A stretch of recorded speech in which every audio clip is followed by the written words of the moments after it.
কিছু tasty tasty snacks বানিয়ে দাও। ঠিক আছে, দেখতেছি দেই কি বানানো। ওকে, আমিও বানাবো।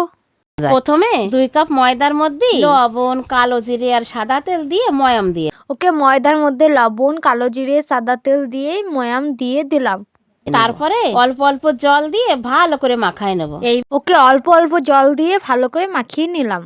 এইবার কড়াইতে তেল দিয়ে পাঁচফোড়ন, পেঁয়াজ কুচি, হলুদ, লবণ, একটুখানি আদা কুচি, লঙ্কা কুচি আর সিদ্ধ করে আলুটা একটু ভাঙিয়ে ছিলে ওর মধ্যে দিয়ে দেবো। তারপরে খানিক সময় রাঁধতে নিয়ে নামাই নেবো। এদিকে ওকে, সব কিছু দিয়ে আলুটাকে ভেঙে চুড়ে মাখিয়ে ভালো করে রান্না করে নামিয়ে নিলাম।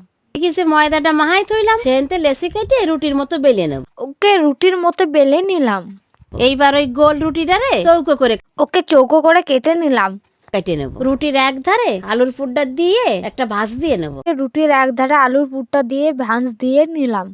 এবার চাকু দিয়ে সরু সরু করে এইভাবে কাটে নেব। এবার সামান্য একটু জল দিয়ে পেঁচাই পেঁচাইয়ে এইভাবে গোল করে ঘুরোইয়ে আটকায়। ওকে, ওইভাবে কেটে গোল করে পেঁচিয়ে নিলাম। এইবার কড়াইতে তেল দিয়ে এইগুলোরে ডুবু তেলে উল্টোই পাল্টাই ভাজে নিতে হবে। ওকে, কড়াইয়ে তেল দিয়ে ডুবু তেলে উল্টো পাল্টে ভেজে নিলাম। ওটা লাল লাল হয়ে পড়িছে, এইবার নামাই নেব। সবসময় তো আর এক ওকে, লাল লাল করে ভেজে নামিয়ে নিলাম। এটার টেস্টটা খুব সুন্দর ছিল।